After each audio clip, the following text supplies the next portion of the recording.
یہ عبداللہ ابن ابی نے یہ بات کی تھی ایک غزوے سے واپسی پہ، ایک انصار اور غریب مہاجر کا جھگڑا ہوا، اس کانٹیکسٹ میں بخاری میں حدیث موجود ہے۔ تو وہ اس مہاجر نے غصے میں اس انصار کو مارا، تو اب منافقین کو تو یہ موقع چاہیے تھے، انہوں نے کہا کہ جی وہ نسلی تعصب بھڑکانے کی کوشش کی۔ منافقین چونکہ مدینہ کے تھے اور انصار بھی مدینہ کے تھے، ان کا دیکھو نا، ہماری بلی ہمیں میوں، ہمارے ٹکڑوں پہ پلنے والے، اور آج یہ حالت ہے، یہ ہمیں مار رہے ہیں، تو اب ہم مدینہ جائیں گے نا تو ہم وہاں سے ان ذلیلوں کو باہر نکالیں گے۔ اب وہ ذلیل ان کو کہہ رہے تھے، نبی علیہ السلام کو، صحابہ کو، یہ تو کلمات کفر ہے۔ کہنے والا کون؟ عبداللہ ابن ابی، لیکن اوپر سے کلمہ پڑھا ہے اور آ رہے جہاد سے واپس ہیں، جہاد کر کے آ رہے ہیں۔ یہ کلمات سیدنا زید ابن ارقم نے سن لی، انہوں نے نبی علیہ السلام کو آ کے بتایا کہ یہ بکواس کی ہے عبداللہ ابن ابی نے، آج تو اس کی منافقت کھل کے سامنے آ گئی۔ حضرت عمر فاروق رضی اللہ تعالیٰ نے کہا یا رسول اللہ اجازت دیں، اس کا میں گلا کاٹ دوں۔ آپ فرمایا چھوڑ دو، ورنہ لوگ کہیں گے یہ اپنے اصحاب کو قتل کرواتا ہے۔ عبداللہ ابن ابی کو بھی نبی علیہ السلام نے صحابی کہا ہے قانوناً، کلمہ گو تو تھا۔ آپ کے مولوی جو ہے نا کلمہ گو، دوسرے فرقے کے لوگوں کو مسلمان ماننے کے لیے تیار نہیں ہے۔ یہ صرف فرق دیکھ لیں آپ، یہ میں آپ کو کمپیریزن کروا رہا ہوں۔ اور نبی علیہ السلام کلمے کا اتنا احترام کر رہے ہیں کہ صراحتاً گستاخیاں دیکھ کے بھی صرف ظاہری کلمے کا احترام کر رہے ہیں، اور یہاں پہ مولوی آپ کو خود سے پہلے گستاخ رسول ڈکلیئر کرتے ہیں، پھر آپ کے کفر کے فتوے چڑھاتے ہیں، پھر آپ کے قتل کے فتوے جاری کرتے ہیں۔ تو زید ابن ارقم کو نبی علیہ السلام نے جب ان کی شکایت سنی، عبداللہ ابن ابی کو بلوا لیا، تو ظاہر منافقین تو آپ پڑھ چکے، انہوں نے جھوٹ ہی بولنا تھا، اس نے انکار کر دیا۔ اس نے کہا جی یہ لڑکا جھوٹ بول رہا ہے، منڈے نے جھوٹ مارا ہے، ایسی گل ہو سکتا ہے یا رسول اللہ سے کریے۔ تو آپ علیہ السلام نے پھر خاموشی اختیار کر لی۔ تو زید ابن ارقم کہتے ہیں مجھے بڑا دکھ ہوا اس بات کا کہ میں نے تو خود بات سنی ہوئی تھی،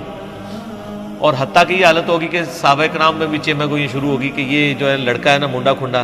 یہ لڑائی کرواؤ سی کولوں ہی گال بنا کے، کیونکہ نبی علیہ السلام نے بہانہ جو قبول کر لیا اب اس کا،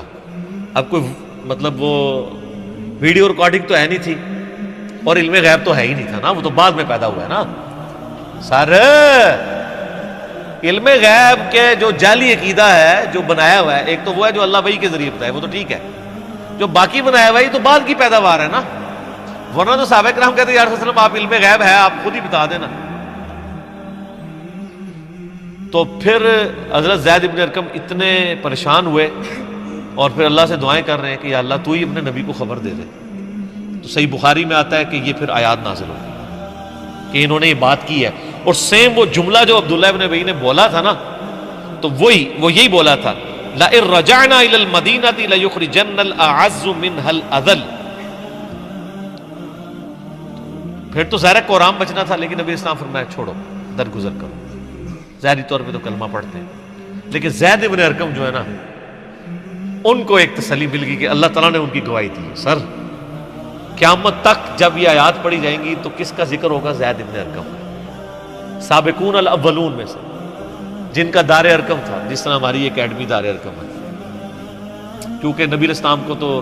بیت اللہ شریف میں دعوت و تبلیغ کا کام نہیں کرنے دیتے تھے نا، وہ تو آپ نے گھر دار ارقم، اسی کے اوپر وہ جماعت اسلامی انہوں نے اسکول بھی بنائے ہوئے ہیں دار ارقم،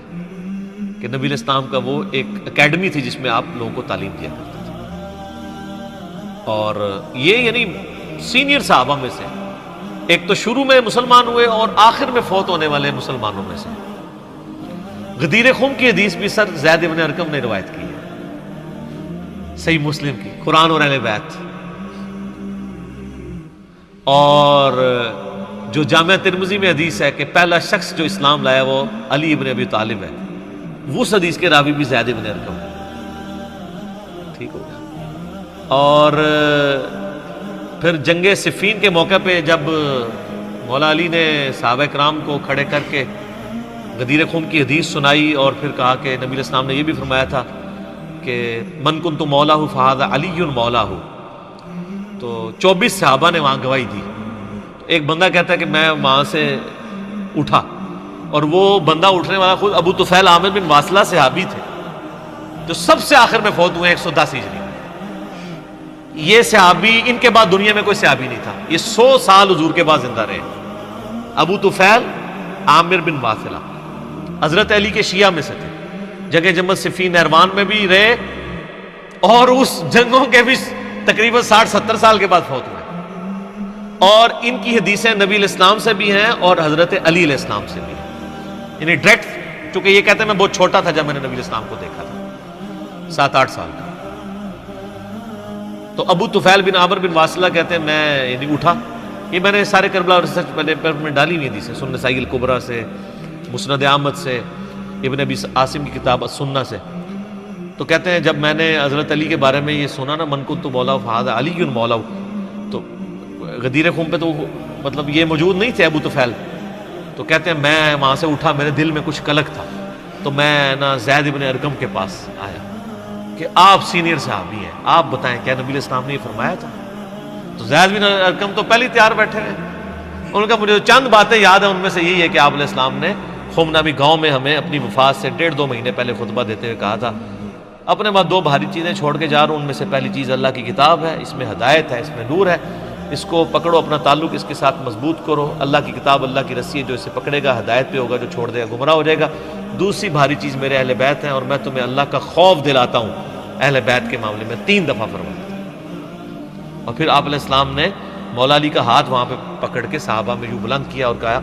من کنت مولا فہذا علی مولا، جس کا مولا میں اس کا مولا علی، اے اللہ اس سے محبت رکھ جو علی سے محبت رکھے، اس سے دشمنی رکھ جو علی سے دشمنی رکھے۔ تو یہ ہے زید بن ارقم۔ مزید کچھ عرض کر دیں زید بن ارقم کے بارے میں؟ اسی حدیث کے کانٹیکسٹ میں نا جو میں بتا رہا ہوں، امام بخاری نا اسی سورت المنافقون کی آیت نمبر 8 جو ہم پڑھ رہے ہیں،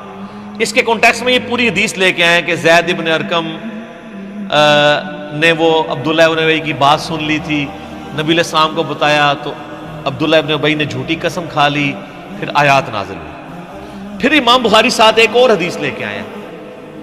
اس میں الفاظ ہیں کہ جب واقعہ ہرہ ہوا، یعنی یزید نے چڑھائی کر کے مدینہ شریف کو پامال کیا، کئی صحابہ اور تابعین کو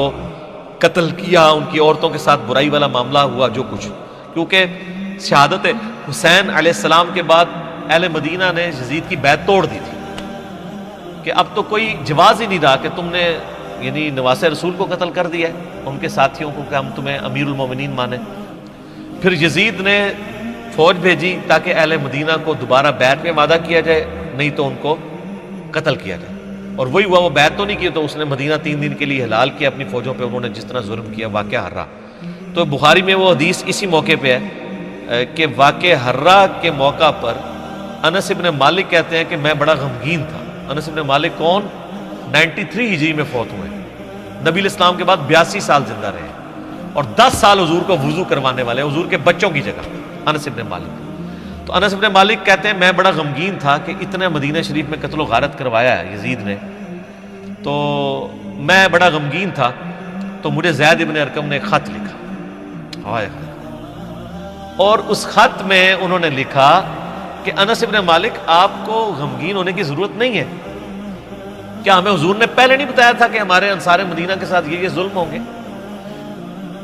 اور کیا نبی علیہ السلام نے یہ نہیں کہا تھا کہ اے اللہ انصار پر رحم فرما، ان کی اولاد پہ رحم فرما؟ ہمیں تو حضور کی دعاؤں کا حصہ ملا ہوا ہے، انہوں نے اگر ہمارے ساتھ ظلم بھی کیا ہے دنیاوی طور پہ،